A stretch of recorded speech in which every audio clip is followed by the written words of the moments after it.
Hi. ఈరోజు Katyayani emporium నుంచి ఒక మంచి నాన్ వెజ్ వెరైటీ కర్రీ చూపిస్తున్నానండి. Mutton gravy. ఈరోజు అసలు పెత్తర్ల అమావాస్య అండి, సండే. ఈరోజు పెత్తర్ల అమావాస్య రోజు పితృదేవతలకు మనం ఇష్టమైనవన్నీ వండి పెడతాము. నేను ఈ సందర్భంగా ఈరోజు 21st అమావాస్య అండి. పెత్తర్ల అమావాస్య అంటారు రాయలసీమ సైడు. ఈరోజు మేము మటన్ కర్రీ చేసి చూపిస్తున్నానండి. మేము మటన్ శుభ్రంగా కడిగి ఉప్పుతోటి నిమ్మకాయతోటి కడుగుతామండి, రసంతో. తర్వాత శుభ్రంగా ఉప్పు పసుపు అన్నీ పెట్టి మ్యాగ్నేట్ చేసి పెట్టుకోవాలా. అల్లం పేస్టు, పెరుగు, అంతేనండి. అల్లం పేస్టు, ఉప్పు, కారం, పసుపు, కొంచెం ఆయిల్, కొంచెం పెరుగు వేసి మ్యాగ్నేట్ చేసి ఒక 1/2 అవర్ పక్కన పెట్టుకోవాలా. మటన్ శుభ్రంగా కడగాలండి. ఒక 1/2 kg మటన్ తీసుకున్నాను నేను. ఇక్కడ మీకు 1/2 kg మటన్ కొలతలు మీకు చూపిస్తున్నాను. దీనికి 2 రకాల మసాలాలు మనం రెడీ చేసుకుంటామండి.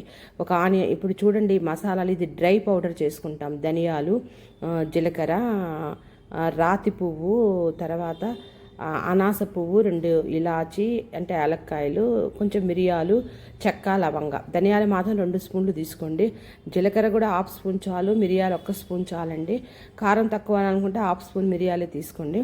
అంతే. ఇవన్నీ కూడా జస్ట్ కొంచెం దూరగా వేయించుకొని పౌడర్ చేసి రెడీగా పక్కన పెట్టుకోవాలి. ఇది ఒక డ్రై పౌడర్ మసాలా. అలాగే వెట్ మసాలా అంటే మనం కొంచెం నీళ్ళు వేసి చేసుకునే మసాలా. గసాలు, కొబ్బరి, జీడిపప్పు అండి. కొంచెం గసాలు ఫస్ట్ నానబెట్టుకోండి ఒక గిన్నెలో నీళ్ళు వేసి. ఈ 3 శుభ్రంగా మెత్తగా గ్రైండ్ చేసి ముద్దలాగా పెట్టుకోవాలి. అంతే. ఈ 2 మసాలాలు రెడీ చేసుకొని ఆనియన్స్ కోసేసి కొంచెం ఆయిల్ వేసి పచ్చిమిర్చి, కరివేపాకు, పుదీనా, ఆనియన్స్ వేసేసి కొంచెం డ్రై రోస్ట్ చేసేసుకోండి. అవి వేగిన వెంటనే మనం ఆల్రెడీ మ్యాగ్నేట్ చేసి పెట్టుకున్న మటన్ అందులో వేసేయాలి. ఈ మటన్ అంతా కొంచెం బాగా ఉడికి నీరు బయటకు వచ్చేంత వరకు మనం 1-2 సార్లు అలా కలయబెట్టుకొని అలానే ఉంచేసుకోవాలండి. అంతే. కొంచెం నీరు పోయి బాగా మటను ఉడికింది, సగం ఇట్లానే ఉడుకుతుందండి ఆయిల్లో. ఉడికిన వెంటనే మనం రెడీగా పెట్టుకున్న 2 మసాలా పౌడర్లు ఉన్నాయి కదండి, ఆ 2 మసాలా పౌడర్లు ఈ మధ్యలో మనము ఒక టమోటా అండి, నేను 1/2 kgకి అయితే 2 టమోటాలు తీసుకున్నానండి. చిన్నగా కట్ చేసేసి టమోటాలు వేసినాక చూడండి మనం రెడీగా పెట్టుకున్న డ్రై పౌడరు ఒక 1.5 స్పూన్ వేయండి 1/2 kgకి. మామూలుగా కేజీకి అయితే 2 స్పూన్లు పైన వేస్తాం, చాలు. ఒక 1/2 స్పూన్ డ్రై పౌడర్ వేయండి. తర్వాత మనం గ్రైండ్ చేసుకున్నాం కదండి వెట్ మసాలా అని చెప్పాను, 2 మసాలాలు రెడీ చేసుకున్నాం కదా.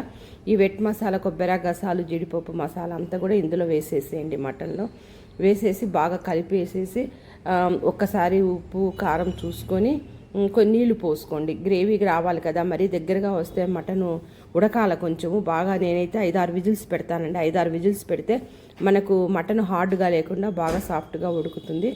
కాబట్టి బాగా నీళ్లు మునిగేటట్లు పోయండి. కొంచెం గ్రేవీ ఆల్రెడీ మసాలా వేసాం కాబట్టి బాగా వస్తుంది. కాబట్టి వాటర్ బాగా మునిగేటట్లు మరిన్ని పోసుకొని ఇంకా కొంచెం ఎక్కువే పోసుకోవాలండి. లాస్ట్లో ఇది ముఖ్య ఇంగ్రీడియంట్ అండి, మనకు కస్తూరి మేతి పౌడర్. కస్తూరి మేతి వేస్తే మనము మటన్ చాలా మంచి స్మెల్ వస్తుందండి. 6 విజిల్స్ రానిస్తే మటన్ రెడీ అవుతుంది. నా వీడియోస్ లైక్ చేయండి, షేర్ చేయండి, సబ్స్క్రైబ్ చేయండి. నా వీడియోస్ చూస్తున్నందుకు చాలా థ్యాంక్స్ అండి.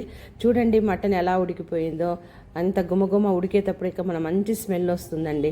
ఒకసారి ట్రై చేసి చూడండి మటను. ఇది చాలా ట్రెడిషనల్ మెథడ్ మటన్ తయారు చేయడము. చాలా టేస్టీగా ఉంటుంది. జొన్న రొట్టెలోకి, అన్నంలోకి చాలా బాగుంటుంది.